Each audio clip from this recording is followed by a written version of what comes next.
Um, let's start. I'd like to welcome everybody. Wassalamu alaikum to those who are joining us from Afghan background or background from Muslim countries.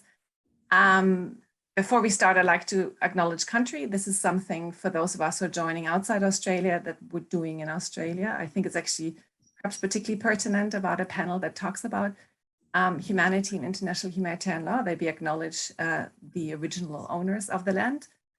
I want to acknowledge that I'm speaking from unceded territory, the land of the Gadigal people, which is where UNSW Sydney is located. I'd like to acknowledge as well that the Gadigal land, where UNSW Paddington in the city, and the Noongarwala land, which is UNSW in Canberra, is located, is also unceded territory. And I'd like to acknowledge the traditional custodians of this land. That sovereignty officially was never ceded, always was and always will be Aboriginal land. I'd like to, at this point, also pay my respect to the elders, both past, present, and emerging, and extend my respect to Aboriginal and Torres Strait Islanders who are present here today. And if you're joining from Australia, perhaps for yourself, acknowledge the land that you're from. If you're joining from other settler colonial countries, like as New Zealand, Canada, the US, you can also acknowledge traditional owners of the land. I think it is one of the long-standing injustices that we are still trying to come to grips with by acknowledging country. To introduce myself, I'm Susanne Schmiedl. I'm an honorary academic at UNSW Sydney and a member of the Forced Migration Research Network. I'm quite honored that I was being asked on behalf of the Australian Human Rights Institute at UNSW Sydney and the Australian Red Cross to chair this wonderful session about Afghan displacement. They're both co-convening this timely series on Afghanistan and international humanitarian law. I would say, I shouldn't say it's never more timely because international humanitarian always has been timely. I'm saying that very much as somebody from a German background, because I always like see that Germany, obviously with atrocities it committed as well historically, as well as the entanglement in 2 world wars, is what gave rise to the need of rules of war.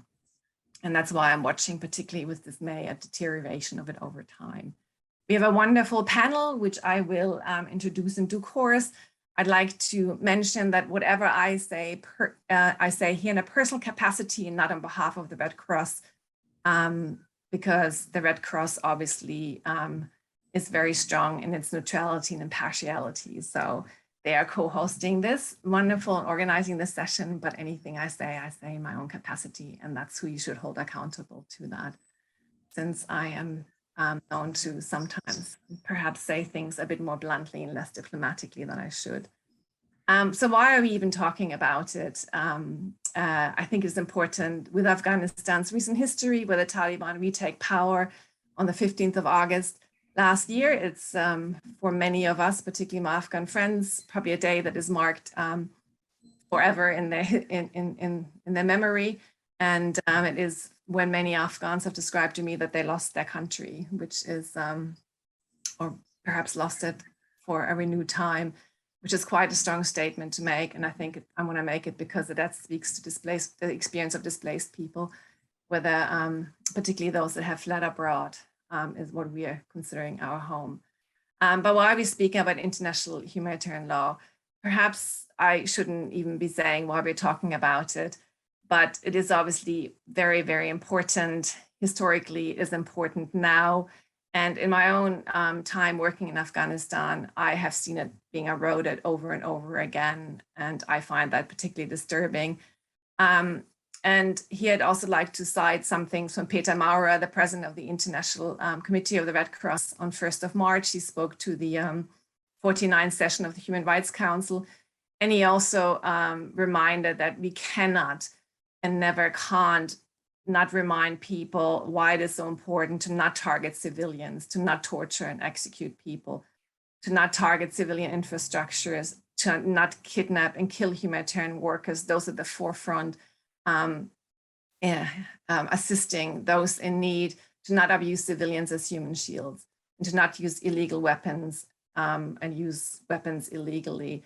Yet we are seeing this repeatedly and continuously ignored in the wars across the world, most recently in the Ukraine, but we're also seeing it in Afghanistan as well. And there is clearly a gap between what we've promised in international, as an international community to uphold as the rules of war, as well as what's happening in practice and how much we're willing to call out what's happening in practice. So this is a very, very timely panel indeed, because in many ways, what stands between us and inhumanity are these laws that we've agreed on as an international community to protect civilians and human dignity in times of conflict.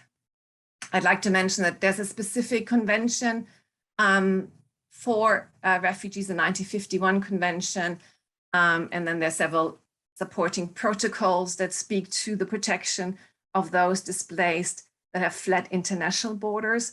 There's only guiding principles that govern those people displaced internally, yet obviously people in displacement, refugees as well as internally displaced, are protected by international humanitarian law during armed conflict. So just to remind that speaks for both, while the Refugee Convention speaks only to those for protection issues that have fled international borders. I'm sure our panel members will speak a bit more to this as well. Now, knowing that memories are short and that we get distracted by the news cycle, and obviously more recently, Ukraine has been taken our news cycle where we witnessed the massive and rapid displacement of, I think, over 3 million civilians by now from the country in a very, very short period of time. I'd like to remind that Afghanistan has been an unfortunate contender for one of the largest refugee and displaced population in the world for a very, very long time. At the height of the displacement crisis in the 1980s, at that point, an estimated 6 million, Afghanistan made up 80% of the world refugee population. To date, probably with Ukraine no longer, but to date it is in the top 3, as of the mid last year, was in the top 3 displacement refugee situations in the world, and it will and maintain to be one of the top 5 countries in the world, with Syria, now with Ukraine, but also with Venezuela more recently, that are where most of the number of refugees and displaced populations are coming from. Yet Afghanistan perhaps has had to deal with a situation that often they've become the less wanted refugees or displaced populations. At the height of the Syrian refugee population, particularly when Germany took on 1 million Syrian refugees, at the same time, around that time, Afghans were still being deported back to a country context in conflict. And there were strange calculations being made where in Afghanistan it was actually safe to send people back. And I'm talking here about the German government. But we also know that at the same time as other refugees are taking in, there are many Afghans still pending on asylum seekers. And now we're in a situation where the Taliban has taken control in 15 August last year, and there have been a lot of discussions about it. And what we witnessed probably after the Taliban took control and the evacuation period, which I'd like to say the international community probably well meant, but we all probably will not be able to unsee those pictures that came out from Kabul airport at the time of people trying to cling to planes, but also afterwards trying to actually get into the airport to get on the evacuation. I described that situation, having watched it, having been in touch with people on the ground, having tried to support people in that situation, as essentially a Hunger Game situation where it was no longer who's the most at risk and who's the most in need that could get out, but who did you know and how best could you fight your way to get into in the airport. And that is something that should remind us, this is not why we made these laws, this is not why we made protection regimes, because these protection regimes should be not depend on who you know, because they're clear criteria that were internationally agreed upon. And I felt quite strongly about it. It was probably a situation not just traumatizing for the people on the ground, but traumatizing for the people in support and watching that. So yeah, so I'd like to remind that. And at that point, we also seeing an inequality in terms of refugee systems, some people that slid in with this evacuation. And the moment the evacuation period was done, it's much harder now to get it. And that's something I'm explaining over and over again to Afghan friends that are still trying to get out of Afghanistan. They're still trying to seek asylum, is that, you know, that small window that opened for Afghans that he could get out and probably could get quite quickly asylum granted no longer is. And now it is the long waiting game again for having asylum claims being processed. And it's very hard to explain to people when an inequality in the system like that is so visible to them, and they saw friends getting it much faster and they feel they're not being treated equally. I'd be interested to see whether that will also come up. At the same time, Afghanistan has more internally displaced people than it ever had. In the past, refugee population was far larger than internal displacement. Now the 6 million estimated in Afghanistan internally displaced, as I mentioned, do not have the same protection mechanisms in place. The guiding principles are the guiding principles only. And there, I've talked to my friends in Afghanistan, there is no clarity whether the Taliban essentially has any policy on internal displacement. The Taliban very clearly has said that they're in charge of security and law, and everything else is up to Allah, basically, in their view. So caring for people in humanitarian situation.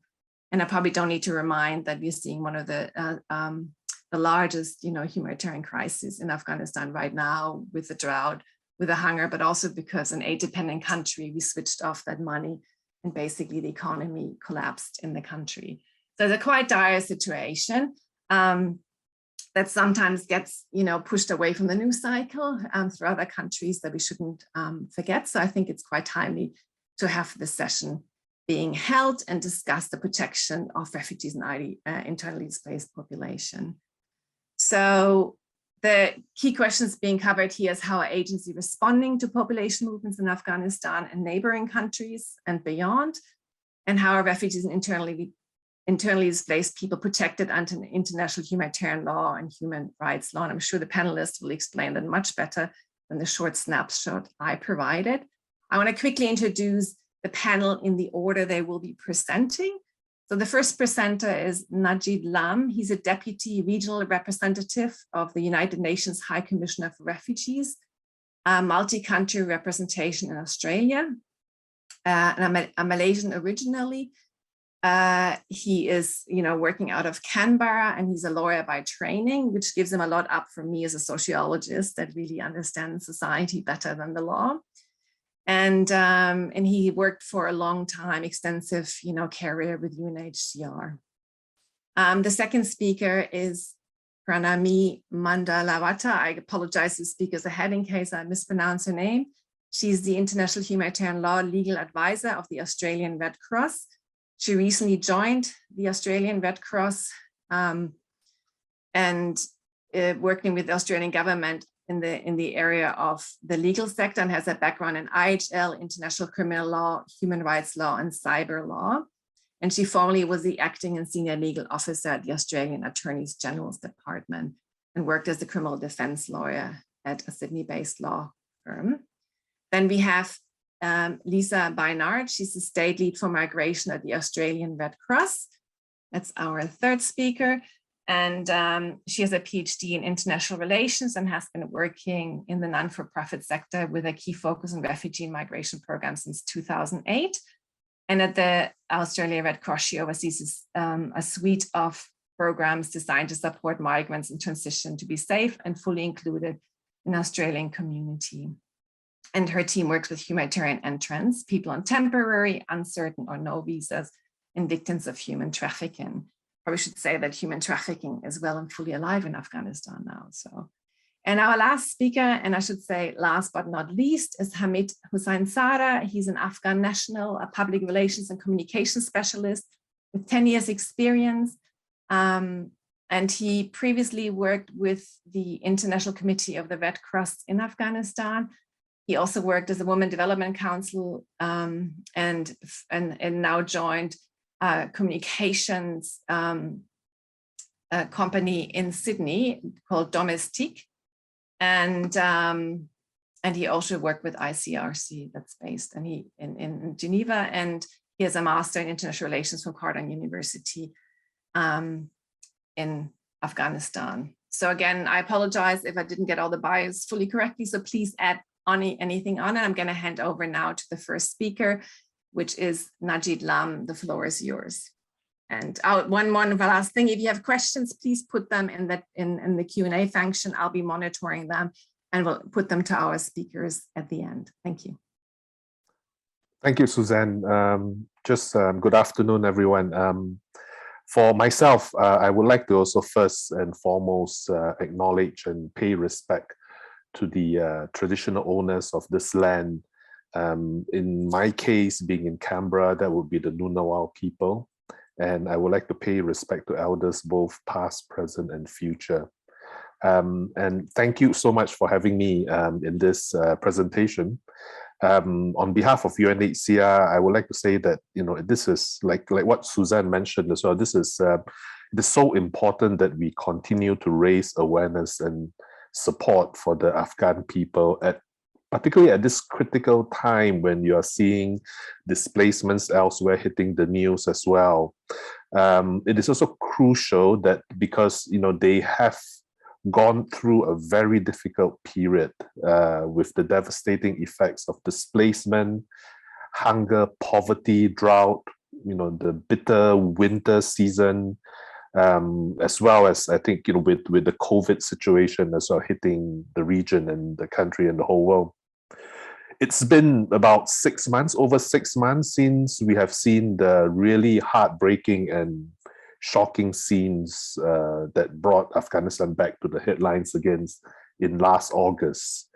The country remains in a harrowing crisis, for which our High Commissioner, Filippo Grandi, have extended UNHCR's level 3 emergency declaration, which means that it gives the emphasis on how important we see the operation right now on the ground in light of the ongoing fragile situation in the country. As Susanne mentioned as well, we have so far seen about 3.4 million internally displaced in Afghanistan, plus another 2.2 million refugees in neighboring countries. And to note that many of these refugees in neighboring countries like Pakistan and Iran have been there for a long time, for decades, which has been also, have to acknowledge the generosity of neighboring countries hosting them for such a long time as well. Since the start of this year, we have also recorded over 170,000 newly arriving Afghan refugees to neighboring countries, like I said, Pakistan, Iran, but also Central Asia.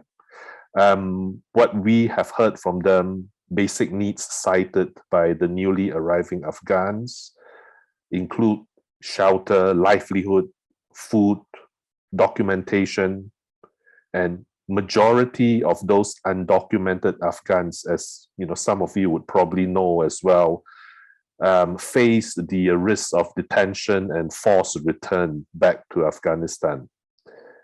The humanitarian and displacement emergency escalated in a very short period of time. So for us and for our partners on the ground, gave us very, very little time to adjust and adapt to a very fast changing situation. And I must say that the situation continues to be changing, and it's difficult to tell what will happen even during this year, what that development would be. What we know right now is that the situation is challenging, as more than half of the population of the country is currently depending on life-saving and essential basic humanitarian assistance. Much has been said about the country and its economy. It's something that we are extremely concerned about, because that could be one major trigger of further displacement. Against this background of a very fast, rapidly changing situation, UNHCR has decided that we will stay, and we have stayed in the country as well as in neighboring countries as well, to deliver, and with the support of partners, to provide emergency assistance across the country.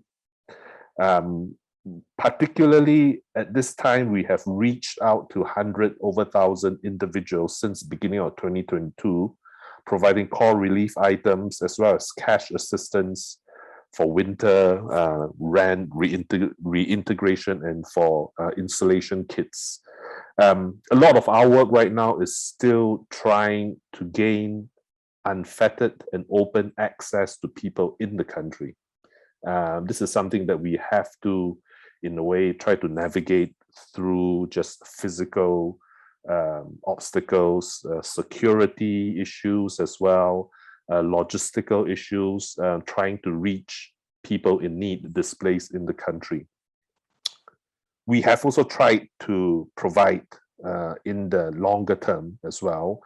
We have been helping Afghan students with scholarships, which is a start at the beginning right now, but we are trying to do that so that by opening this cash grant and scholarship for them, we hope that they will be able to be in a better position to help the rest of the country as well in the longer term.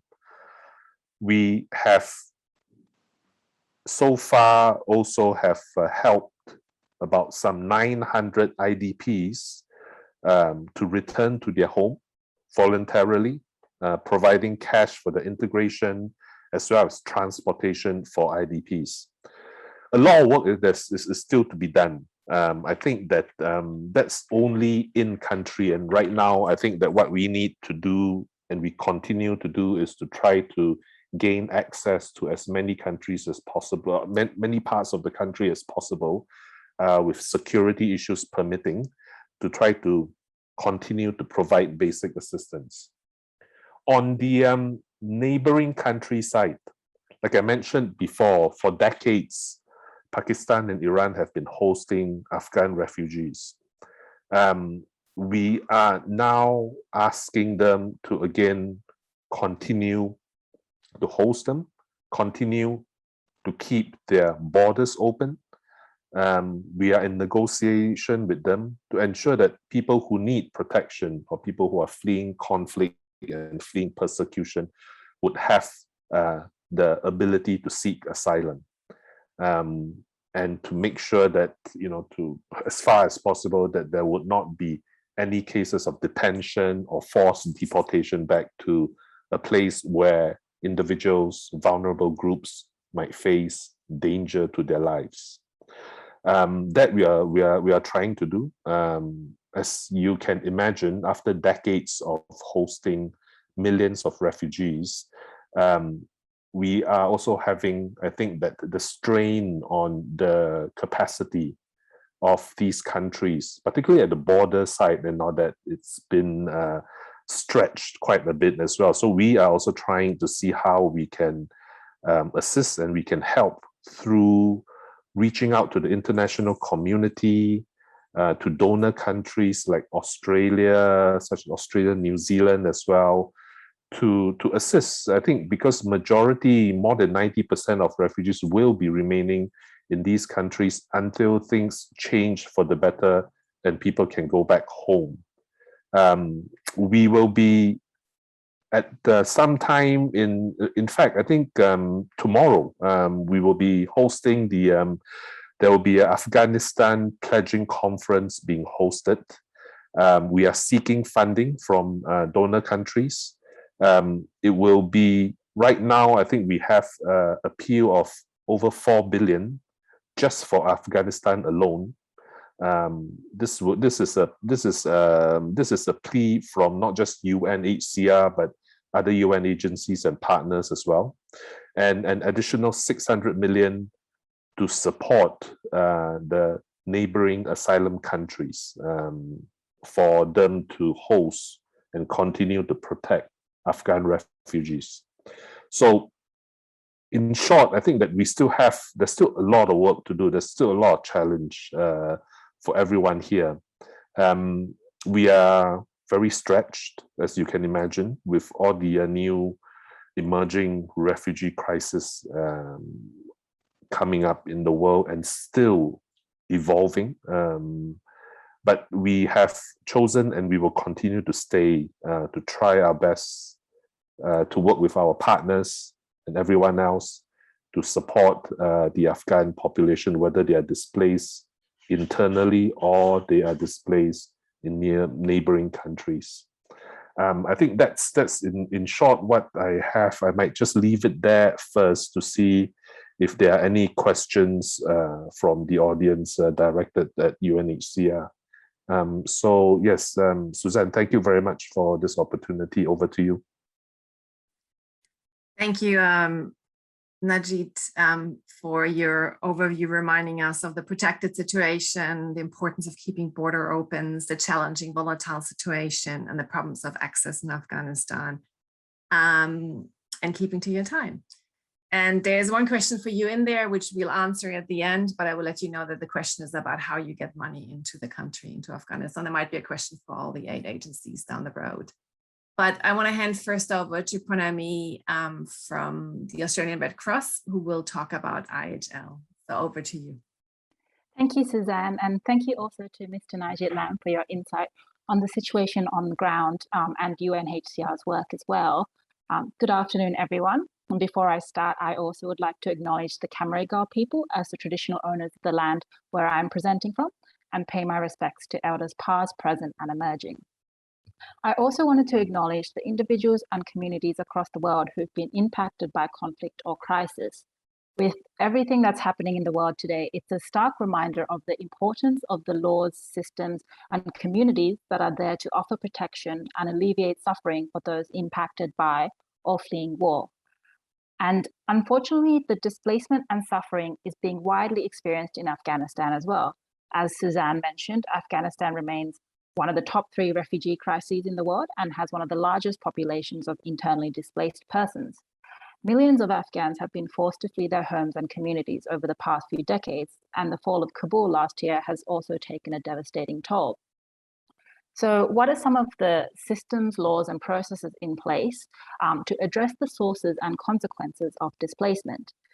You've heard from Mr. Lam on the UN systems and operations in place, and I'll look at some of the specific international laws that seek to protect those fleeing conflict. So in Afghanistan, the confluence of decades of conflict, natural disasters, social and economic inequality, and human rights issues have both generated population displacement and created conditions in which displacement is immensely dangerous, having both immediate and long-term impacts on safety, economic, social security, and community of the Afghan people. Together, international humanitarian law, human rights law, and refugee law seek to prevent and alleviate some of those impacts. At its core are a set of rules through which people fleeing conflict must be respected, protected, and treated humanely, their dignity preserved, and their humanitarian needs met. These laws share a common goal of protecting the lives, health, and dignity of people. And while laws in a vacuum cannot address the humanitarian situation in Afghanistan alone, they form the standards by which nations, armed groups, and others are obliged to act and are held accountable through. And they also provide a basis for the mobilization of humanitarian groups and communities. So it's important to understand the extent to which these different laws apply and how they fit into the broader system of protection. So the specific laws that apply to those fleeing conflict depend on where people are fleeing to and what they're fleeing from. People fleeing across borders as asylum seekers have general protections under international human rights law, which are provided under a range of human rights treaties.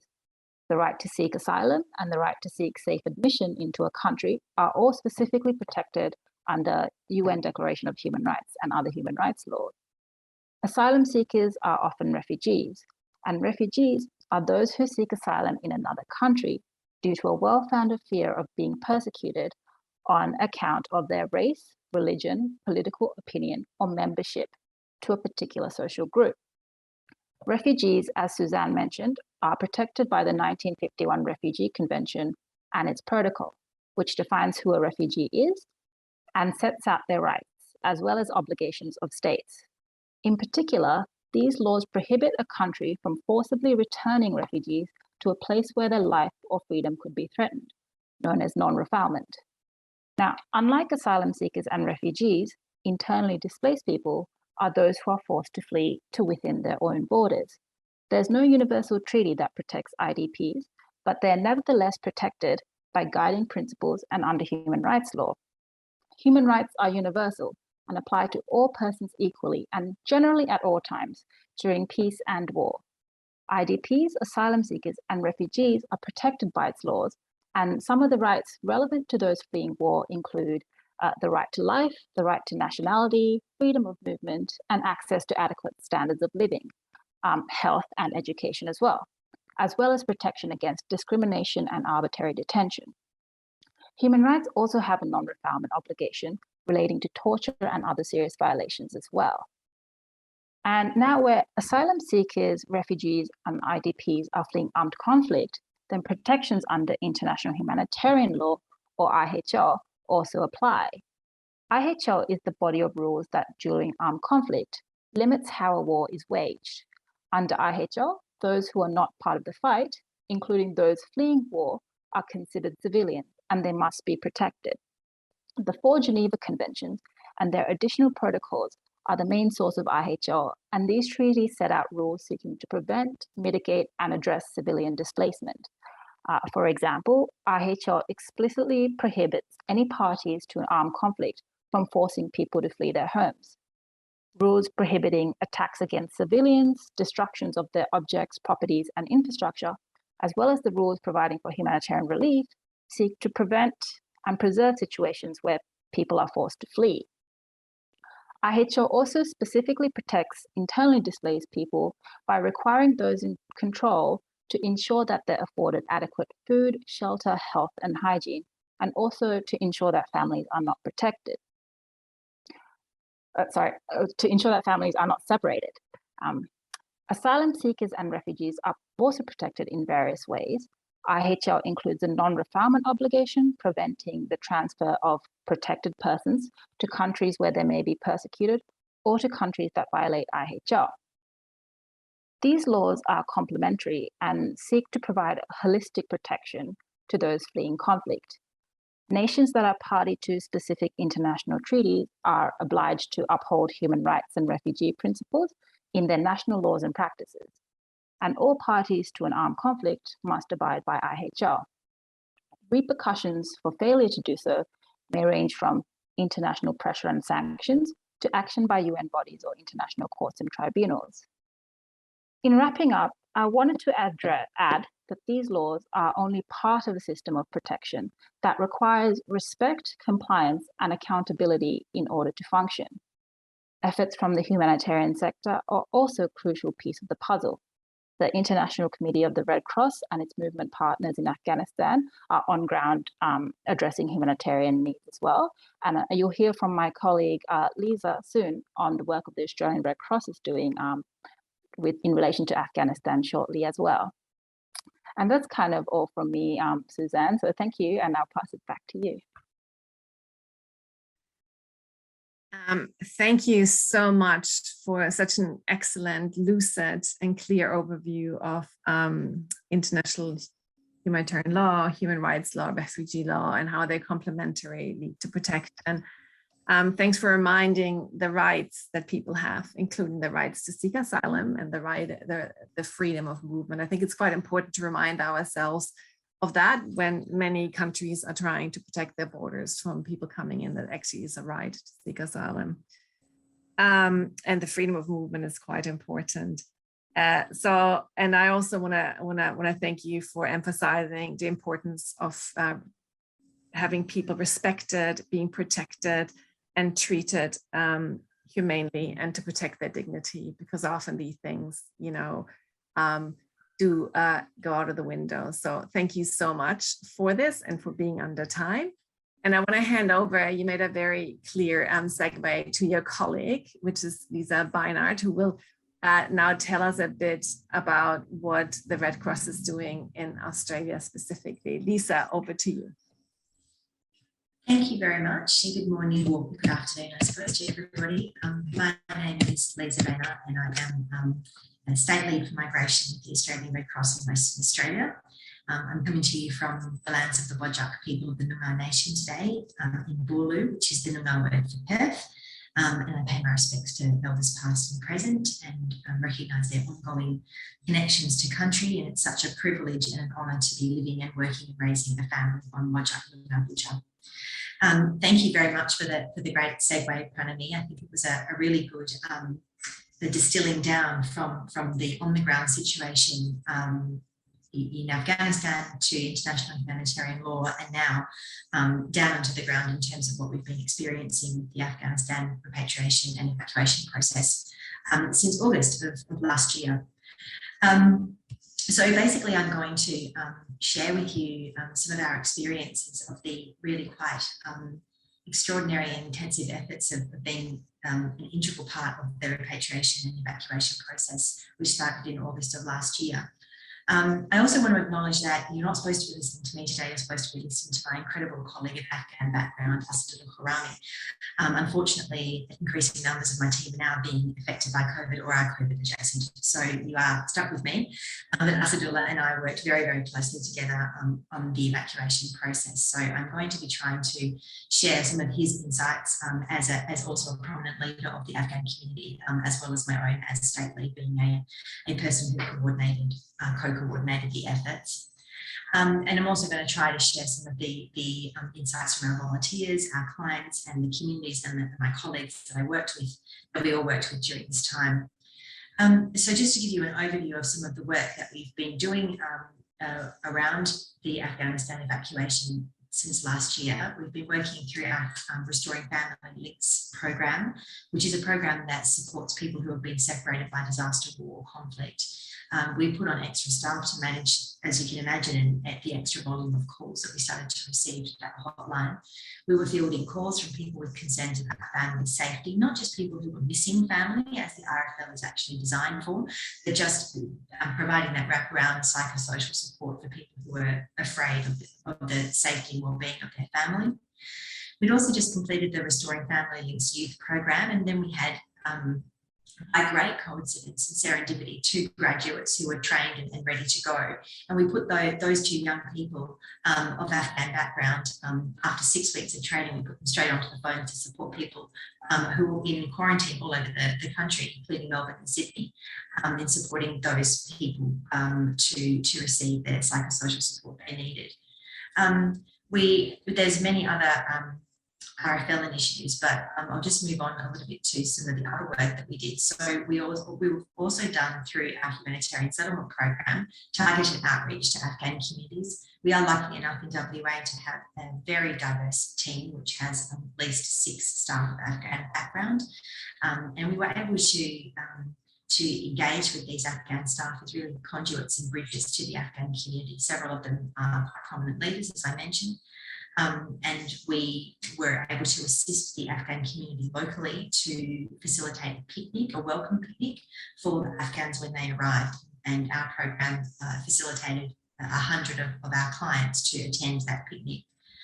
We've also been providing emergency relief and casework support for people from Afghanistan who work already in Australia on temporary visas and needed to access supports prior to and after the evacuation. And probably most relevantly, for this presentation is that we in Western Australia, Southern New South Wales and the Australian Capital Territory, we are formerly the provider of the Humanitarian Settlement Program, which is a contracted service by the Department of Home Affairs to provide orientation, casework support, housing assistance and pathways to education, employment and training to people of humanitarian background who arrive in Australia under Australia's resettlement program. So as you can imagine, it was a couple of years of very quiet activity on the HSP once the borders closed in March of 2020. So we went from having almost no arrivals, when in a normal environment with the HSP, we would be receiving anywhere between 40 to 80 arrivals per month. And when the borders closed in 2020, we had no arrivals, and then sometimes perhaps 1 or 2 or 3. And then all of a sudden, in August of 2021, we received 400 people arriving into Australia within about 72 hours. So that was a really extraordinary pivot that we had to do, which I'll speak about in a moment. But before talking a little bit more about our work, I'm just going to open the on-the-ground experience by reading excerpt of a letter we received from one of his clients last September. He was evacuated to Perth from Afghanistan. Part of his letter reads, "It is earnestly hoped that the thoughts shared in this letter will represent the feelings of all the Afghan migrants who have called Australia home. Red Cross has not only provided the social support that newcomers need in order to survive in a drastically different environment, it has also played the role of a family. Just as every family member distinctly contributes to our happiness and well-being, it is only fair to recognise the support of different teams of Red Cross on an individual basis." And he then went on to thank each individual that he had contact with at the Red Cross. He talked about receiving brotherly advice on the first few days of his arrival, the smiles he received, and the volunteer who helped to take him to cricket training, which made him make many friends. And he then said, every interaction with the team makes you feel like that you're at home and that you're okay. And I share that story with you not to beat the Red Cross drum or to sort of make an egotistical exercise on behalf of the Red Cross, but that we were so moved by the way this letter really reflected that every single person contributed to being instrumental in his journey to feeling welcome in Australia. And for me, it was a real reflection of the importance of the humanitarian settlement program and how it's so important to provide that critical wraparound support in the very first days of a traumatic experience in someone's resettlement into Australia to make sure that they feel fully included and can then start their own journey towards resettlement in Australia. So that was a really collaborative contribution that made a difference in this person's life and in the lives of the 160 people of Afghan background who ended up staying in Perth. It was certainly not easy. This process was really challenging. As I said, we went from having almost no arrivals to having 430 clients arriving, mostly across 4 plane flights, the majority of which happened in 1 week. So we were working very closely with the Department of Communities in Perth, the WA Police, the Federal Police and the Department of Health. And it's really important to remember, of course, that all of this was occurring in the context of the pandemic and the required quarantine requirements for all of these people to be evacuated via Dubai out of Kabul, arrive into Australia, sometimes with only a matter of hours notice that they were leaving Afghanistan, likely for the rest of their lives, and then having to sit in hotel rooms with wearing summer clothes in the middle of winter and worried sick about what was happening with their families back home. So this was an incredibly complex exercise around working out who needed to provide welfare calls, the psychosocial support that was required to support people in hotels, the toys and entertainment that was needed for children so they wouldn't go start raving crazy in 2 weeks in a hotel room in an unfamiliar environment. And then incredibly practical things like needing to go shopping at every single low-cost clothing outlet in Perth, cleaning them out of winter jackets to make sure that when these people left quarantine 2 weeks later, they would have appropriate clothing to be doing that transition with. So it was an extraordinary effort that required most of us working about 16 hours a day, but it was incredibly rewarding work because it was really ground level humanitarian work after a period of real quiet in the humanitarian settlement program, sorry. The lessons learned, we know that there's a real opportunity that exists now to prepare for next time, because as has already been alluded to and discussed in this session, there will be a next time. And sadly, this current situation in the Ukraine has really put that at the front of all of our minds. There's an important opportunity to review HSP emergency mechanisms and protocols and visa frameworks. The humanitarian settlement program is not formally designed to provide that very acute, high-level rapid repatriation. It's designed for people to be placed in the portal system and work done in the pre-arrival stage before our program actually picks them up when they arrive. So that very intense period needs to be reviewed if the HSP is going to be used for that in the future. And also just the need to review and update the Australian government's plan for the reception of Australian citizens and approved foreign nationals who are evacuated from overseas. So just recognising that not all of the people who arrived in Australia through the evacuation process were actually Afghan nationals. Many of them were dual citizens, or they were married to people who were Australian, had Australian passports. So, but the HSP was then almost retrofitted to assist those people as well to the extent that they needed that assistance. So this will probably include just co-designing the development of the next plan with the community and partners to ensure that solutions are holistic and are all-encompassing, and that they're built on the lessons that we learned from this evacuation, because we really, really were flying this plane while building it when it came to working out how to fit people into the HSP. And we also believe that we can and need to support more people to safety through a special additional intake, and we certainly welcome the recent announcement that is going to be occurring. We're really, really proud as Australians of our resettlement program, and we know as an Australian community that we can do more to meet the growing need of people around the world with planning and partnerships and community support as required. We at Red Cross, we recognise that resettlement is not just about opportunities and contributions that refugees can make to Australian communities, although that is very important. At its core, it's really about saving lives, and not only present lives, but lives of future children and future generations.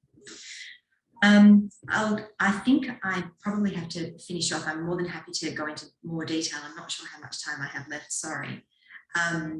But I think in the context of an emergency evacuation where people were airlifted to safety and arriving in Australia to quarantine and a COVID lockdown in some other states, a long way from family and from home and without a sense of what to expect, this collaboration and commitment by everyone involved really meant that we've been able to support people to start to build that new home and to start to feel okay, as our client alluded to in that beautiful letter.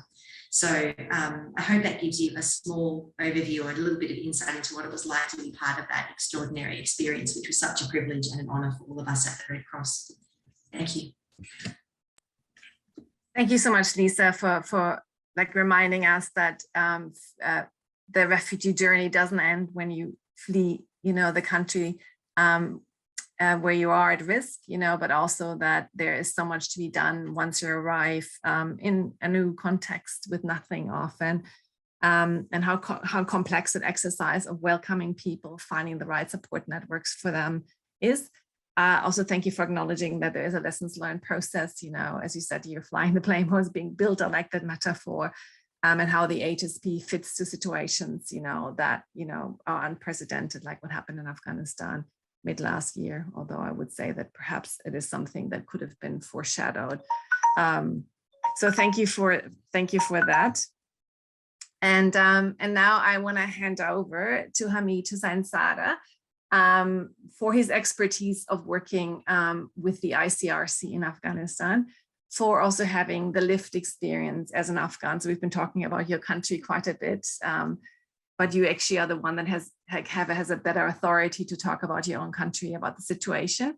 But you also have a lot of authority from your experience with working with ICRC on the ground, and can tell us a bit more about the situation on the ground from a first-hand, what we would call for clear data, that you can actually observe and see and understand. So over to you, Hamid. Thank you, Susanne, and I would like to thank our other panelists who explained how the UNHCR and Australian Red Cross responding to this IDPs and refugees crisis, and also about the IHL. So thank you. And just to make a disclaimer and to reiterate that I am not representing ICRC, and I'm not talking on behalf of International Committee of Red Cross here. I worked for 14 years. Actually here, I'm one of the 124 civilians who were evacuated from Afghanistan and a US-led airlift. Basically, one of those civilians who were evacuated by the Australian forces from Kabul airport. And I'm also not going to talk about how traumatic was our escape, how hard it was to wait for 5 days and 5 nights outside the Kabul airport, without, sometimes in the dirty canal, and without any food, without any sleep for almost 5 days, like having 3 kids with you in that water or under the bullets of the Taliban. And I'm also not going to talk about how badly I was beaten, how badly I was pepper sprayed in front of my children, and how badly my 2 years old daughter was injured. So here, I just want to talk about the challenges that IDPs and refugees face, because we were lucky, we left behind all those traumatic situation, but it will stay behind our head until our dying day. It will disturb us, it will hurt us. But now, as we arrived in a safe haven, so let's think about what can we do for others who will take step into this journey, who will start to leave the country. And we know that many people are waiting to leave. So just to make it short, like since 1970s invention by Soviet Union, and then the subsequent civil war, the military interventions, they all led to several refugee waves in Afghanistan. Before Taliban take the control, around 3.5 million Afghans were already in displacement situation. And Afghanistan was struggling to meet the needs of these vulnerable, internally displaced people. Why I provide figures? Because I work for ICRC and I was the acting spokesperson. So I had to interview with many international media outlets. So I have all the data. So when the Taliban took the control, more people started to seek shelter, both within the border and outside the border or beyond the border. Despite the closure of Pakistan and Iran borders, like 500,000 Afghans in the past 6 months fled the country and moved to Iran, and more than 500,000 to Pakistan illegally. So what I think is, what will be the aftermath of this crisis? What will happen to these people? I mean, because unfortunately, this is my second time that in my life that I'm experiencing the life of a refugee. When I was 3 or 4 years old, the civil war forced my family to flee Afghanistan, and we escaped to Pakistan. And again, after 20 years of education, hope, everything, again, we are on the same spot where we left 20 years ago. So sometimes, as a former humanitarian and aid worker who provided IHL dissemination session for Afghan National Security and Defense Forces, IHL dissemination sessions for AOs, including Taliban and other AOs, I think with myself, like, who and which organization will monitor and report the cases of mistreatment, alleged violation of Afghan refugees, human rights, like including forced deportation and detention and physical abuse, because 4 out of 5 Afghan refugees are women and children. As I told you before, that this is the second time I experienced. When we moved to Pakistan, I witnessed that what was happening with the Afghan refugees. I mean, first of all, I would like to thank Pakistan and Iran for their generosity that they are hosting millions of Afghan refugees.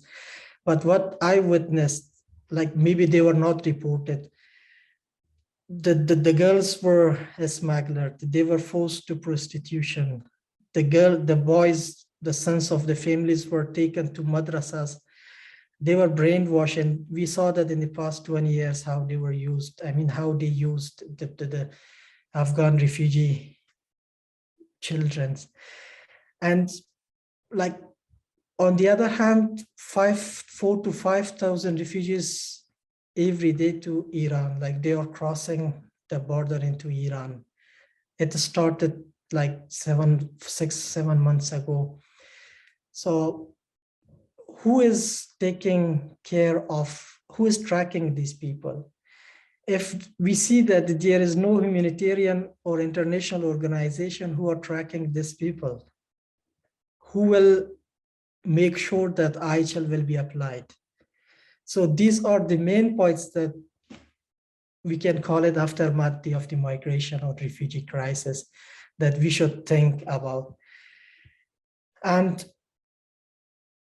like for the second question, what I think with myself and I have from the international humanitarian and human rights, will these refugees have access to education, right to work, freedom of movement? Like what kind of restrictions will be imposed on these migrants?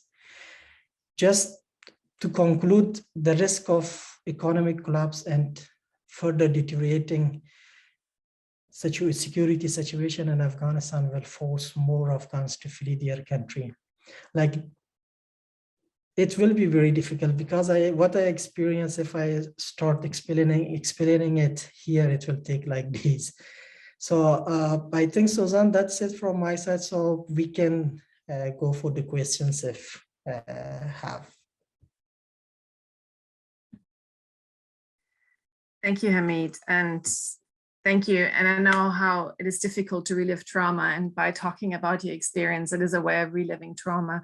And you shared the trauma you experienced during the evacuation by your family and yourself. You also reminded us that often there is not just one traumatic experience, but we talked about, Najib Lam mentioned protected displacements, that you were displaced twice, 20 years ago, and now again.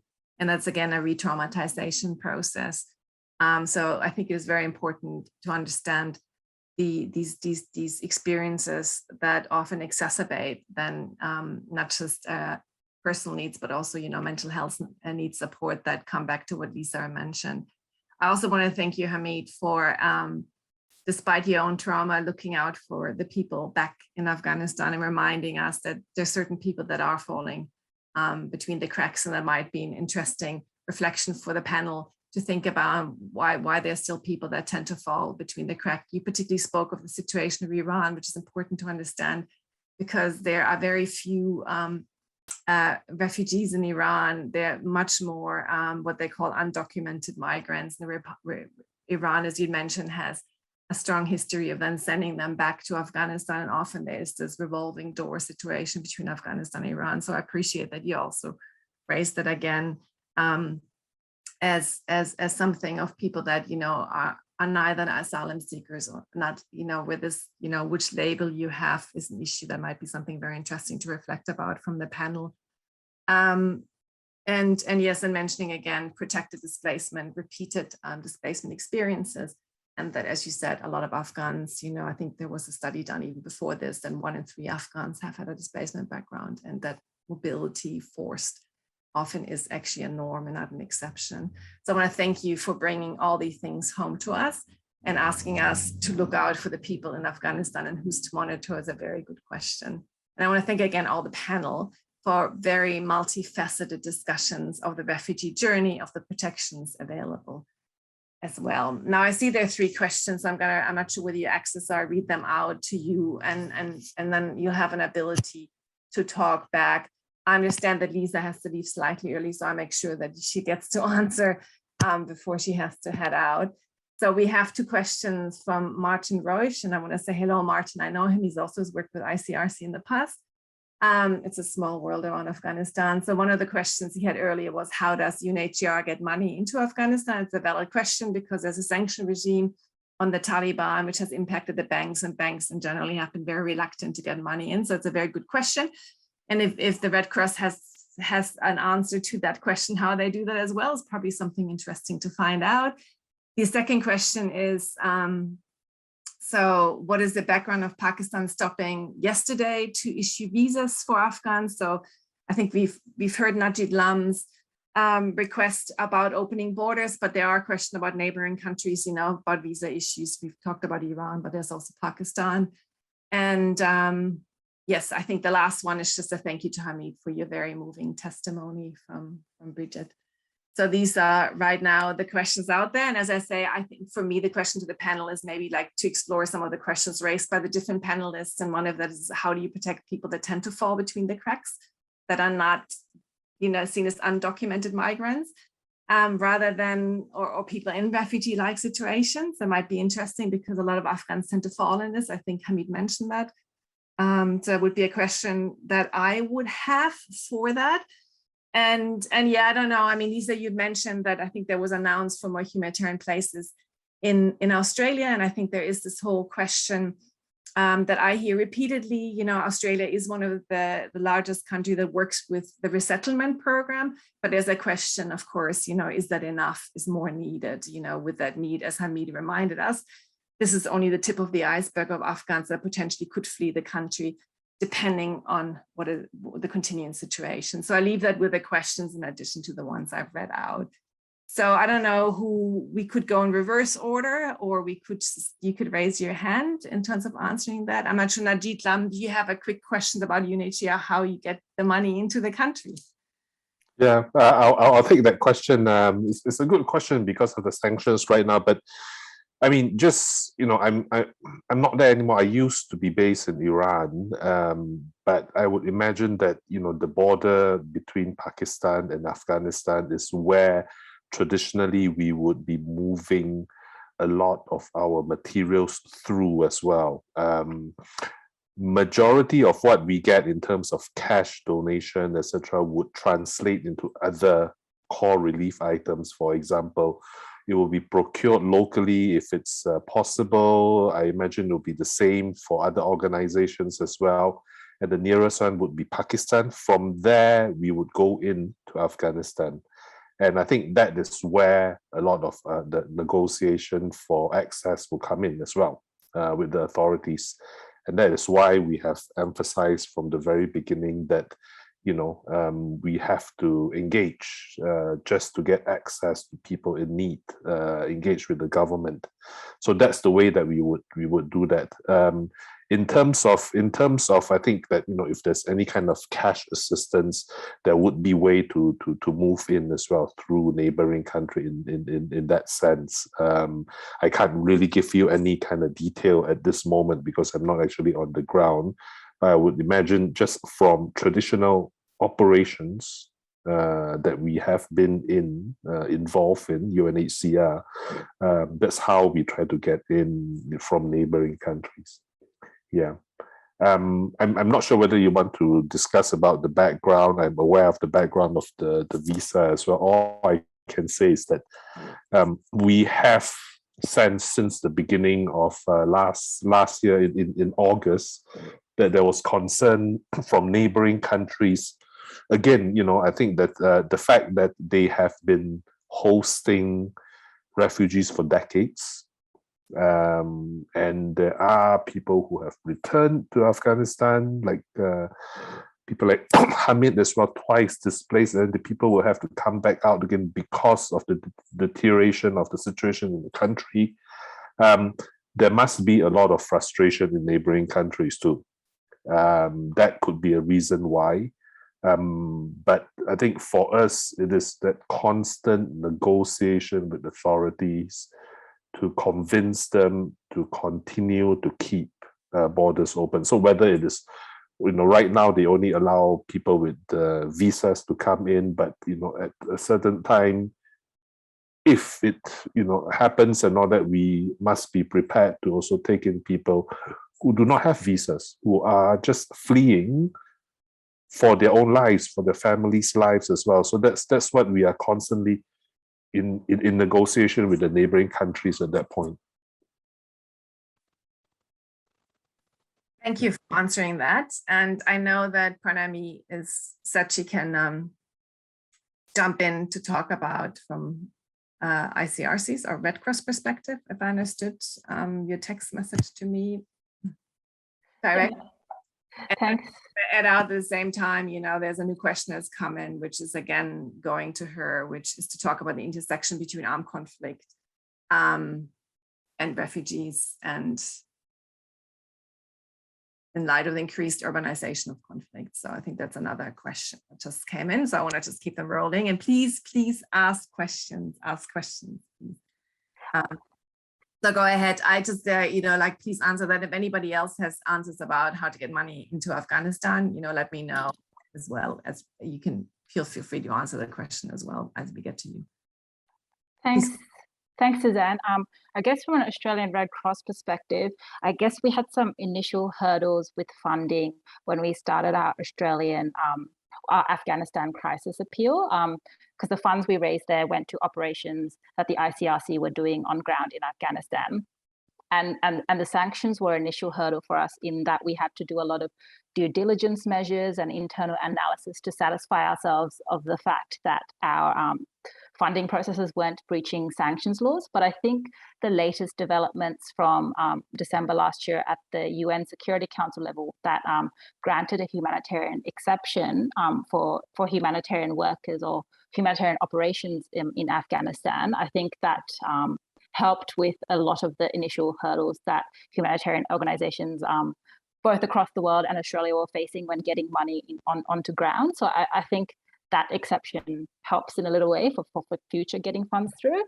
And I guess in terms of the second question about the intersection between armed conflict and refugees, I guess the main point to make there is that refugees also continue to flee, I suppose, persecution in peacetime as well, but armed conflict is probably one of the greatest causes of refugee flows. And though not everyone fleeing armed conflict automatically falls into the legal definition of a refugee, which has limited grounds for affording protection, in reality, I think, and in modern day contexts, particularly those in increasingly urbanized contexts, those wars, there's rarely a situation where armed conflict isn't particularly affecting particular vulnerable groups or particular groups that could be refugees as well. So I think in that way there's a connection there between armed conflict and those who are particularly vulnerable as refugees.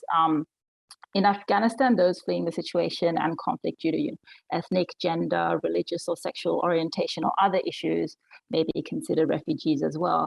And I think in addition to those criteria, states have sometimes developed their own legal and administrative measures to extend or offer temporary protection visas. For example, US and Australia have offered protection visas for locally engaged staff from Afghanistan.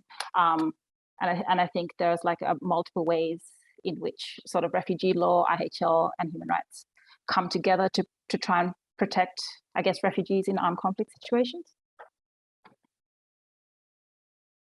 Thank you so much. Again, very succinct. And I'm gonna come back to then also Liza to say something about that, because it comes back to the experience of, the intake.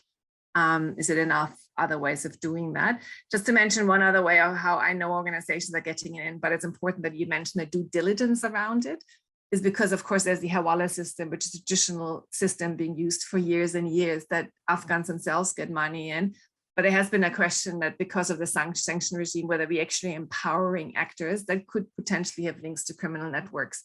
One of the organizations that I partially work with as well, we had to go through due diligence to be able to use a Hawala system to get money to our partner organizations. And you literally have to then actually vet them in a long register to make sure that there's no money laundering, involved, because it's very, very difficult. So which is why it's so important to discuss, if you give money, how money, it's such a legitimate question, how money goes into it, because the need is great. Money needs to get into the country, and it's not very easy right now. But the humanitarian exception, of course, made a huge difference for humanitarian organizations, but are often harder to access for smaller organizations that then go through the Hawala system, which we know there's some unease around, in terms of vetting. So due diligence is quite important. So Liza, maybe over to you a bit to say something more about these different kind of visas that you'd mentioned, but maybe also the resettlement program or this announcement that was just recently made, is that enough? Could more be coming? And anything else that you felt maybe you didn't have time to add? And then I'm going to go back to Hamid, whether he has anything to add for the questions that were being raised. Sure. Yeah, I mean, the Red Cross is obviously active in many different arenas around promoting the importance of the refugee resettlement program in Australia, and we're constantly looking for ways we can contribute to that debate in a productive way that results in better outcomes for people of refugee background. We were part of a strong advocacy front to government several months ago about trying to increase the number of people of Afghan background who could come to Australia under the humanitarian resettlement program, and really thrilled to find that united approach has been successful. On the ground here, then what happens is we're then focused on how can we make sure that we have the best outcomes locally. So for us, the humanitarian settlement program, although an excellent program and does provide wraparound support, is not without its challenges. One of the challenges that we're facing locally is our incredibly constricted housing market, which is a massive problem in Perth and almost more so in Canberra. So whereas we can talk aspirationally about wanting more people, we also then have to have a really honest conversation about what are the other services on the ground locally in communities that need to also band together to make sure that the responsibility for people's successful resettlement doesn't sit wholly and squarely on the HSP provider. So this is a really, really important conversation to have. We need to have really strong connections with community networks so that communities are able to support people on an individual basis when they arrive in communities. We also need to have, I think, innovative and creative solutions to housing problems. And this is obviously not unique to the refugee sector, but a problem for marginalised people all around the country. And we also need to make sure that the programs that we are delivering are flexible and responsive to the needs of people coming in. So just this morning, for example, I had an email from a colleague, the principal at one of the intensive English centres, saying South American cohort is completely different to any of the other people we've had. Could you tell me where I can go to learn more about South Americans? So the program needs to change constantly to respond to the different dynamics that people have experienced. And I think the most important thing is just to make sure that we all continue to be part of the conversation, and that a program like the humanitarian settlement program doesn't become static, and it needs to constantly be critiqued and looked for opportunities to enhance it and make it be delivered in a better way in Australia. I hope that at least part answers the question. Thank you, Lisa. Thanks for that. Hamid, do you have anything to add to the questions, getting money into the country? I'm sure that you're dealing with that with family there, but also some of the questions about Pakistan that were being raised, or these intersections from your experience? Yes, I would like to just add a comment on what's the background of Pakistan stopping the visa process. Actually, officially, the borders between Afghanistan and Pakistan were frequently closed in the past 6 months. So if you just notice that I said 500,000 of Afghans crossed the border into Iran, and more than 500,000 crossed the border into Pakistan. So it looks like they are entering illegally. So there are smugglers who are taking money, who are charging them a lot of money, like from just taking them from the eastern provinces to Khyber Pakhtunkhwa and also there to Mashhad. So nowadays the people actually, they really don't care about the visas, neither for Pakistan nor for Iran. And the smugglers are also the big mafia groups in this process of smuggling Afghan refugees into Pakistan and Iran. And if we see that Pakistan has stopped the process of visa, but in reality there is no passport department in Kabul functional, like it's not functioning. So the first problem and the barrier is like no passport.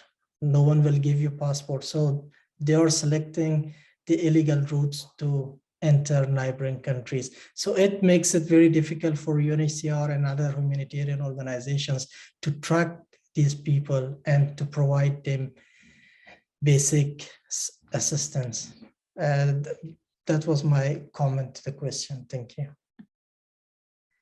Thank you, Hamid. And I realized that that's a question maybe we as the panel should still address as well. And I'm asking that question now to the panelists.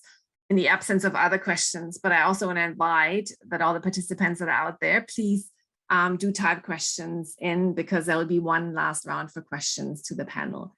But it is an interesting question that I also get a lot from my friends still in Afghanistan. So what do you do when it's so hard to actually leave the country legally? Because you either lack the documentation, you lack the passports, or you have a hard time getting visa in neighboring countries, or it is prohibitively expensive in neighboring countries, and you may feel even more at risk in neighboring countries while you are then seeking asylum or waiting positions. Because one question I repeatedly are getting is, we're trying to remind people to seek asylum, you actually physically have to leave the country, but I might be wrong. So it'd be very interesting to give that out, because there are a lot of, as you know, obviously almost like a citizen, I don't want to use army, but community, because Afghans are so well connected, that have been trying to help Afghans and supporting them, but none of us are obviously have this legal background. And I've been somewhat uneasy in some of these chat groups, whether there maybe is not the adequate advice for Afghans that are looking for protection of what to do. So it's a very valid question that Hamid is asking, and maybe that's something would be interesting to see. And the second question Hamid asked earlier is, how do we track these people that maybe fall outside what we, these illegal migrations that then are at the mercy of human traffickers? What is the system doing there in protection when this underbelly is starting to grow, because there's a need and there are obstacles to overcome? So I don't know whether Pranami and Najib want to answer what their organization respectively are doing in that space, and that maybe gray zone space that is out there, and what you would advise people that are seeking asylum. And let me know if my question wasn't clear. Yeah, perhaps I can just add a little bit from what we are doing right now as well. I think that it is a risk. I think that Afghans have been taking so much risk, trying to cross the border. Like you said, like Hamid was saying, that, if you do not have a visa, if you do not have passports and all that, but these are risks that refugees would take to cross the border. And, once crossing into neighboring countries, there's so many things, there's so much uncertainty that you're facing. Women and children, families as well, that it is really difficult to say what would happen. I mean, they would face the risk of being arrested, being detained, being deported. And of course, right now, as you know, that, in terms of trafficking, it's such a big issue right now globally too. It is something there. I think that it's something, depending on where you are, you have different organizations being involved. For us, for UNHCR alone, I can say that what we are doing is we are encouraging, either in Iran, the government to register newly arriving refugees, in terms of, I think, I'm not sure what version of the Amayesh that they have right now as well, given that they are the signatory of the Refugee Convention. On the Pakistan side, we ourselves are doing that. We ourselves are registering asylum seekers who's newly arrived. And by giving them that documentation from us, we are, at least there would be some form of protection for them as well, whether it be, being deported, being arrested, or in any way, at least we have them in our system. We are able to monitor, people who are registered with us, getting protection counseling, psychosocial counseling too. But it's immense, I must say, that, no one organization can do it alone. We are trying to partner with local organizations as well in Pakistan to help us out.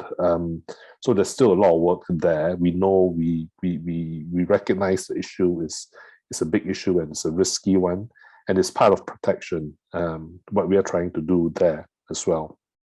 Yeah, so I don't think I answered the complete question, but I think that I can say that we acknowledge it, and we are trying our best right now to address this. Thank you, Najib, because they say probably maybe not easy answers. I want to add on that obviously there's some experiences, a new comment that came in, and some people that don't have the passports, as Hamid mentioned, where they're not able to leave Pakistan. So it's that double-edged sword of what documentations get you elsewhere. So pardon me, I know that I'm not don't want to put you on the spot, as a legal expert, but if you have any observations, and I also want to say that after your answer, I'm going to go straight over to Liza, because I know that she has to leave at 4:30. So I want to give Liza the ability to say some closing words before she has to run off, while we can continue our conversation a bit more. But go ahead, Hamid. Thanks, Susanne. I think on Hamid's question about how do we protect these people that fall outside, I guess, particular laws, I guess like refugee law is probably the most narrow laws that apply in this situation and only apply to few people. And I guess the idea behind the interplay between refugee law, human rights, and IHR is that whilst there's gaps in the laws individually, together they're supposed to protect holistically those that fall within those gaps. So even if you're not a refugee, you should be protected by human rights at all times during peace and war, given its universal application. And when you're caught in armed conflict, you should be protected by the rules of IHR. But that is, I guess, an idealistic legal view, and it's quite theoretical. So it really goes then to the second question about what about the practicalities? And I really have no answer there. I mean, I guess just from a legal perspective, there are these ideals and standards we should try and uphold, but from the on-ground situation and reality is very different. And maybe Hamid and others will have more insight on operational issues, but that's what I can offer from a legal perspective. Thank you, Pranami. And maybe it's just important to acknowledge that there is this practicality often that people are struggling with, even if there is the legal process that's supposed to provide holistic protection. It's maybe important to remind people here that people fall through the gaps of that system quite frequently. And as Najib Lam said, it's a work in progress of how to address that. Liza, a bit out of turn. I want to give you, though, however, the floor, because I know you're the first to leave while we can continue our conversation. Is there anything else you'd like to say before you have to run off? And of course, I want to appreciate very much that you gave us such a rich, and also from your own lived experience, overview of, the work of Australian Red Cross, with Afghans that have arrived in Australia and on these different programs and the complexities around it as well. Yeah, thanks, Susanne. I mean, I don't think that I have anything that I feel I need to add.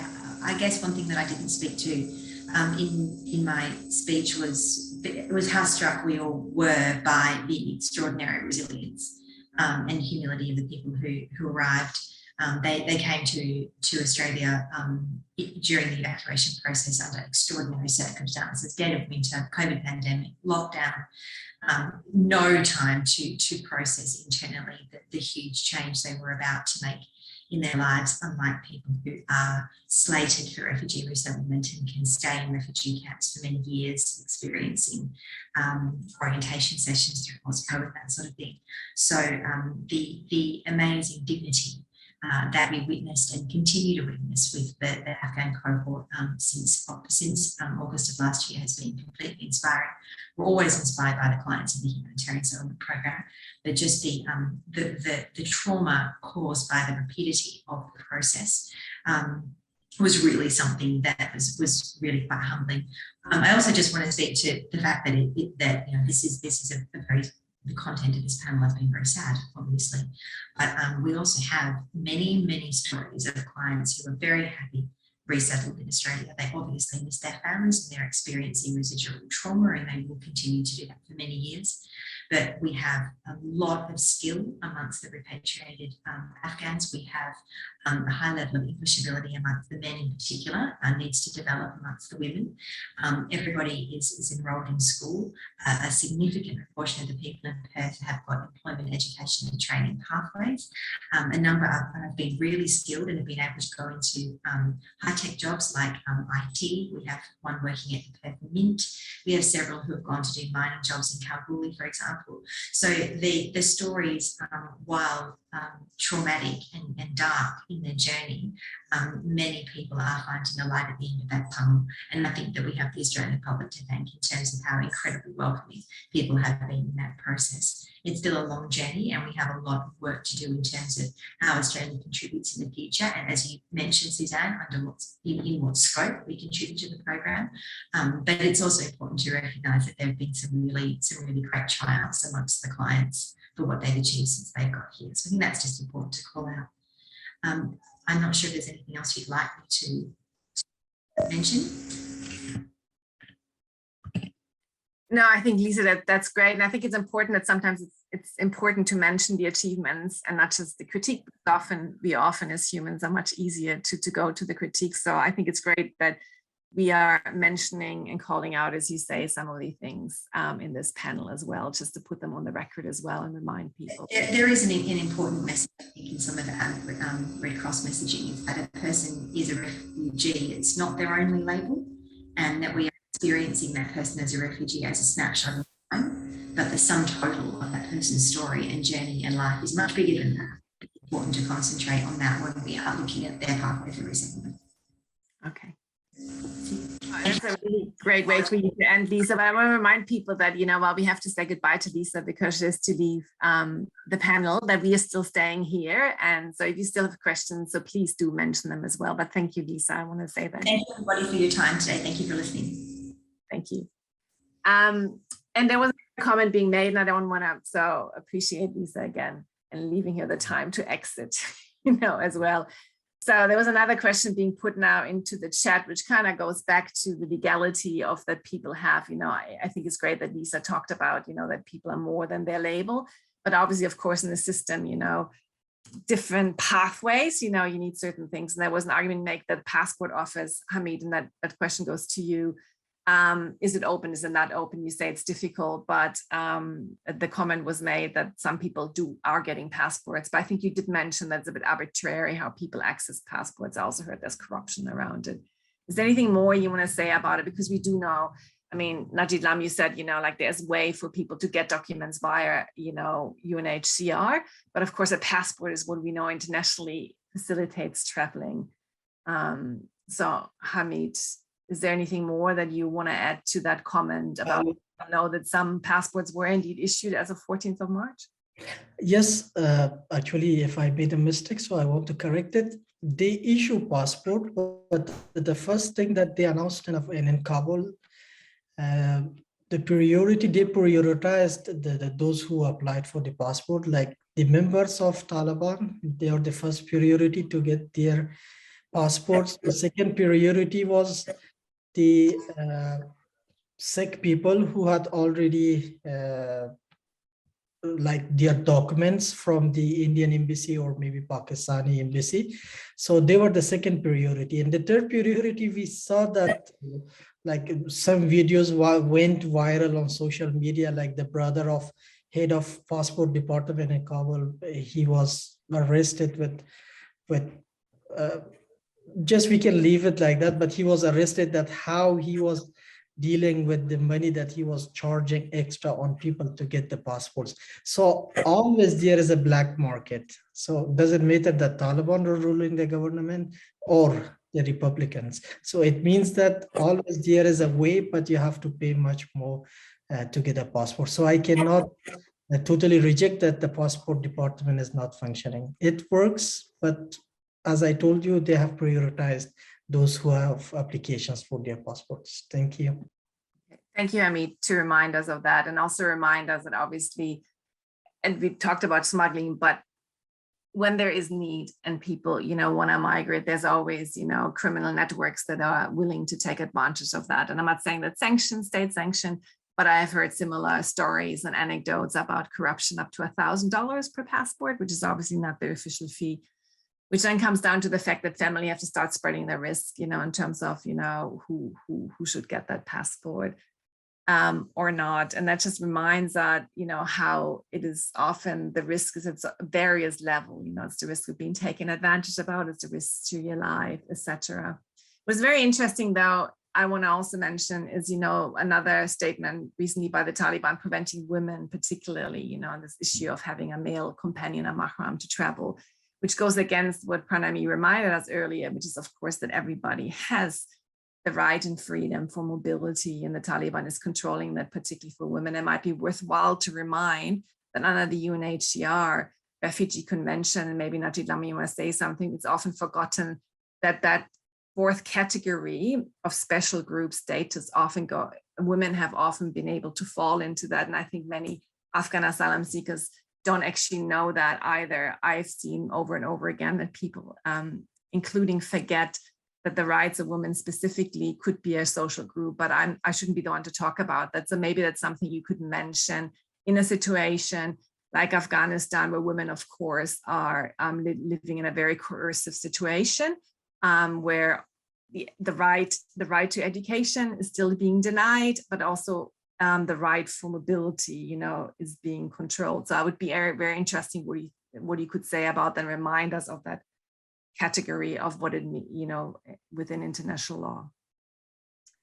Susanne, yeah, I think that you rightly pointed out that in the Refugee Convention, the definition, one of the categories that could be considered persons of concern, person who are facing discrimination, persecution as well, is the fact that they belong to, I think, what they call a particular social group, which in this case, women fits in there pretty well, especially in the context of situation right now we are seeing in Afghanistan. I think it's really, really unfortunate to witness what the international community has been trying to build for decades, whether providing education, whether providing freedom of movement for women. And now you could see that being backtracking as well. It's really, really sad to see that.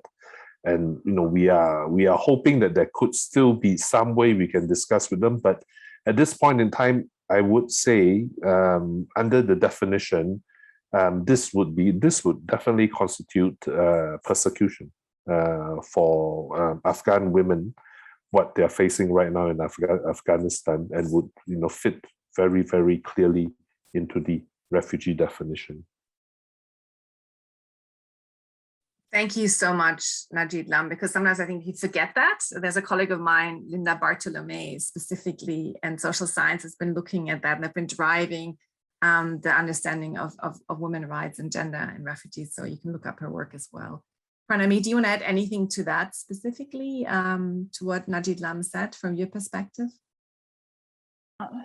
Thanks, Susanne. Not specifically, I think Najib covered it very well, that the idea of a particular social group, women in certain circumstances, are definitely covered. And I think in the situation of Afghanistan, that's definitely the case there as well. And it is heartbreaking seeing what's happening. So those legal protections are there, but I think as a theme in this panel as well, the practicalities of how those protections are afforded, I think is quite challenging as well to consider. Well, thank you so much. I have not seen any other questions anymore in the chat or in the question and answer function. So what I just thought is, because we're also nearing towards closing statements, I of course want to thank you all again for your time, but I want to also give you an opportunity to maybe have some closing statements for what you feel hasn't been bad, or something, like what Liza did before she went off needs to be maybe emphasized again or said, even if we don't have easy answers to some of the problems. And there's one last question I want to throw at the three of you that maybe we haven't talked as much about, and that's of course the plight of the internally displaced populations. Najib, you mentioned that it's one of the largest in the world in Afghanistan. I've mentioned earlier that there used to be a law under the Republic, on IDPs, but it's unclear about the protection framework right now. And I do understand also from some organizations that's one of the space you'd mentioned, access issues, etc. is, and often that's the least understood population because they remain within their country, and that means that they're under the protection of the government. And right now we have a de facto government in Afghanistan, a Taliban de facto government. which doesn't yet have, or shouldn't say yet, which doesn't have international recognition. So it'd be interesting maybe in your closing statement, if you could also maybe have a last comment on maybe internally displaced people so they don't fall out of our discussion, because often they do, just because there's no specific law for them. They're just these guiding principles that exist. So I leave it to you. Should we go in the same order, Najib, Pranami, and then give Hamid the last word? Is that okay with you? I'm not sure whether anyone else wants to speak first, or because otherwise we can shake it up, and Pranami can go first, and we can. Do you want to go first on that one then, Pranami?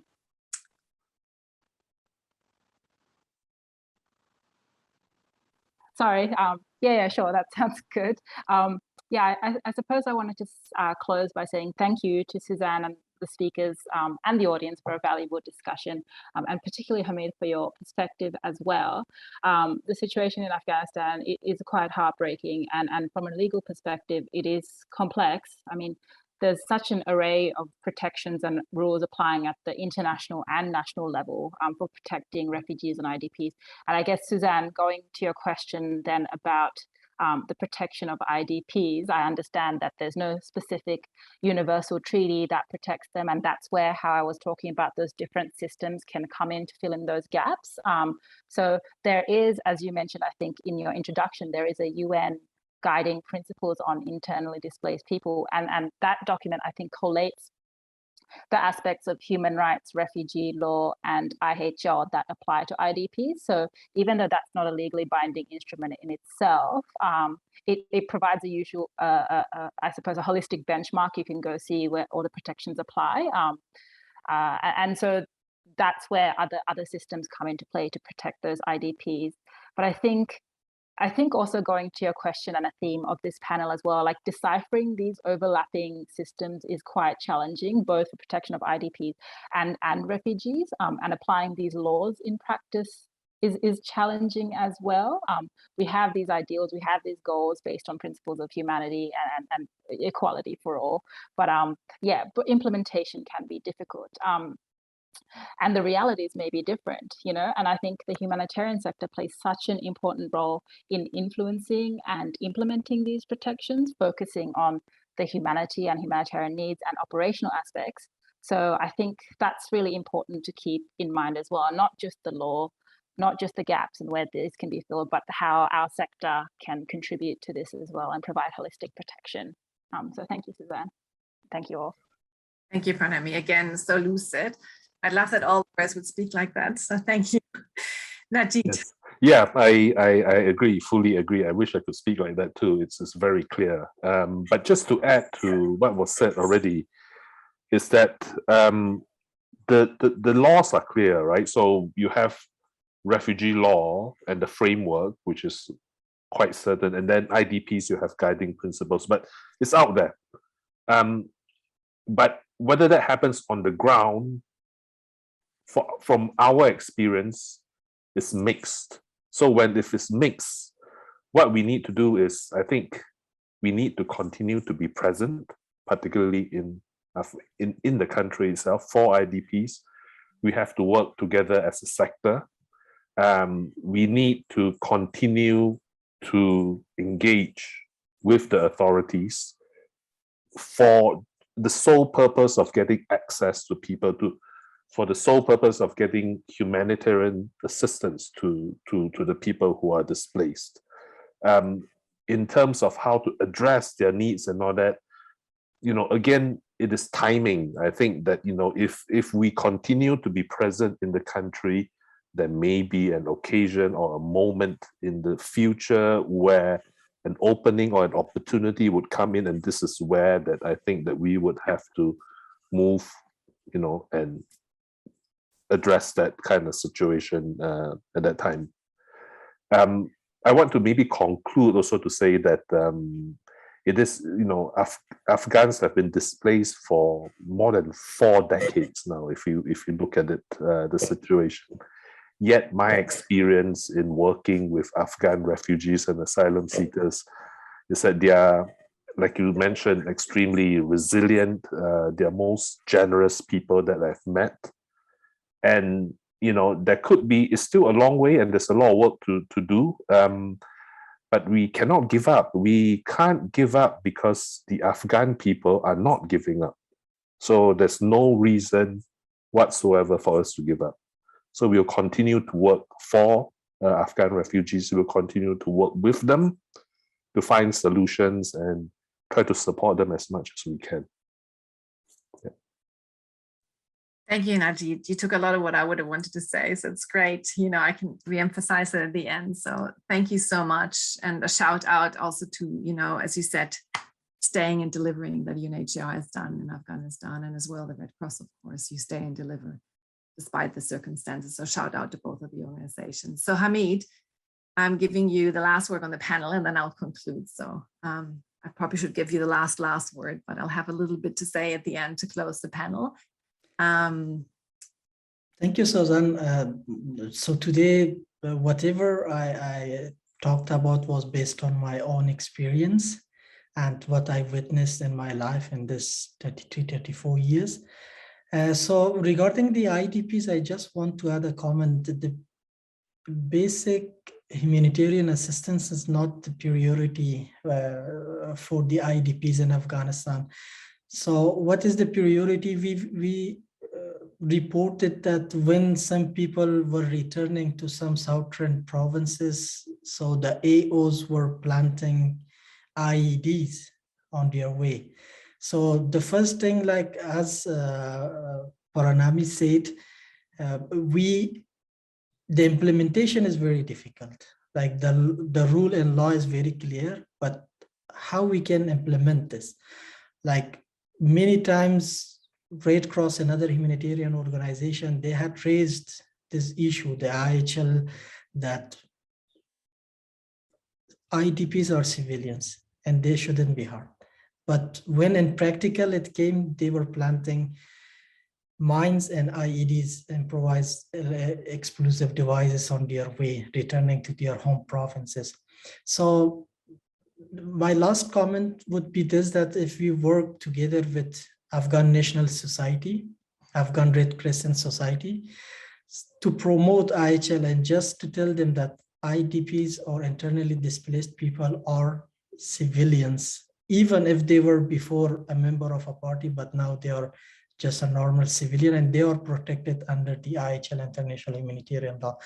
And my closing statement, I would like to say and repeat it again, that millions of Afghans are displaced. They are hungry, they are thirsty, have no shelter with lack of healthcare access. They need humanitarian support more than ever. As war in Ukraine creates millions of new refugees in the world, but I hope that the humanitarian organizations in the powerful countries who can donate in Afghanistan, they don't forget Afghan refugees and just monitor and track those people who are illegally entered the neighboring countries. And thank you for having me here today. So at least I had the opportunity to share my concerns and experience. Thank you all. Thank you, Hamid. And I'm going to close very quickly because I see that people are dropping off, which is happening often at panels. I'd like to thank everybody that was on the panel, including Liza, who's left, for such an excellent discussion around protecting vulnerable people, particularly refugees and internally displaced people, IDPs in Afghanistan. I want to thank the panel for reminding us that despite all the challenges, it is important that this body of law exists. As Pranami reminded us, it is about that we have these laws to hold people accountable, and that a lot of these laws apply to everybody, states as well as non-state armed actors in these situations, although slight differences. I think it is important to remind the humanity, and I think you all have mentioned, to stay and deliver. It is important to remember that with a new crisis on our news cycle, such as Ukraine, the crisis in Afghanistan does not disappear. It may disappear from your news cycle, but it doesn't disappear in reality. And to tremendous work that organizations such as the Australian Red Cross and the Red Cross family and Crescent, as Hamid mentioned, as well as UNHCR, but also the UN agencies are doing in these very difficult situations to stay, to deliver, deliver humanitarian assistance in the absence of states being able to provide protection to vulnerable groups. And that is quite important that we also hold our own governments accountable in terms of being able to provide funding for these organizations to continue to do their extremely valuable work, because often funding shifts to a crisis that we are chasing on the news cycle. And that they really, when it comes to humanity, there shouldn't be a competition between the different peoples in need across the world. So I think that is my shout out as well, because sometimes we get so, we almost want to switch off because there's so much happening in the world. But I do think we need to remind that we're in privileged positions in the countries that we live of. I'm speaking right now of me living in Australia, being originally from Germany, which is Europe. So we're very privileged. And I think we need to remember that that privilege becomes with obligations, and that we, having signed up to these countries having signed up to these international laws and convention, it comes with the obligation to also act on them and make sure that they're being upheld and eroding, but also comes up to share our privilege, by opening borders for people that need to flee their countries. But as Hamid said, not everybody wants to flee, and there's a tremendous need for the people that remain, be they internally displaced or remain to want to rebuild their country under difficult situations. I want to echo Najib Lam that even if you don't like a government or an authority, in that case is in Afghanistan, a de facto authority, the importance of engaging, because what is the alternative? Is the alternative more conflict? I've discussed it with many Afghans. Is the alternative more war? Or is the alternative now to just work with a situation? And I like that idea of looking for an opening, even if it feels we're 20 years back where we looked for the same opening that then came and we didn't know it was coming, but we weren't prepared at that stage. And that's perhaps why I think we need to acknowledge many mistakes were being made. And I speak here on behalf of many of the countries in the global north. I think we need to acknowledge. I want to also re-emphasize the resilience of Afghans. It's quite astonishing, the resilience of a people that have been displaced so long, have experienced like over 4 decades of protracted conflict and displacement, various cycles and phases. And I'm in a lot of awe in some of the resilience of the people. I think that also deserves then our support internationally. So I'd like to thank now, again, the Australian Red Cross for putting on such a tremendous series together with the UNSW Australian Human Rights Institute. And I want to emphasize it's a series because I want to foreshadow this is only 1 out of 3. You can watch the video from last week's sessions, which was on women and children, an excellent session to watch. Next week, no, not next week, on 13th of April, my time is a bit off, so in 2 weeks. There's healthcare, which Hamid mentions, and I think it is thanks to international organizations like ICRC and others that there is even still healthcare in Afghanistan, because what we've seen is institutions that were built up have been, collapsing because, as I'd mentioned, right now the de facto authority and they're not able to deliver these very basic services such as healthcare and education. And of course, within IHL, there is a general protection for the healthcare sector as well, that again is eroding slowly. But I think a shout out that this is being delivered under very, very difficult circumstances, because as we mentioned before, there's still a pandemic, we forget that, but Afghanistan, just as other countries, they're dealing with conflict, persecution, and a collapsing economy in the time of a pandemic. So there are healthcare needs still existing, and we forget that sometimes. So I'd like to maybe foreshadow that you look for that session on 13th of April that is being delivered as a series by the Australian Red Cross and the Australian Human Rights Institute. And yeah, I'd just like to thank you as well and remind you that everything I said in my own capacity had nothing to do with the neutrality that is part of the mantra of the Red Cross and as well UNHCR. So I want to remind of that because I'm off the loose cannon. So again, I want to thank the excellent panelists. And I want to say, and by saying thank you, but also I want to say Tashakor and Dire Manana in the Afghan 2 official languages as well. And also I want to wish you well because we know that it's going to get harder in Afghanistan because Ramadan, the holy month of Ramadan, is starting on Saturday. And I think putting into context fasting when you already are starving is perhaps something why we need to be giving to humanitarian agencies to provide assistance in Afghanistan in this time of need. So I want to thank you all for this excellent panel. And again, can't thank enough the Australian Red Cross, as well as the Australian Human Rights Institute, for putting on such an excellent series, and the privilege it was for me to chair this. So thank you. Thank you. Thank you. Hope to see you again. Thank you.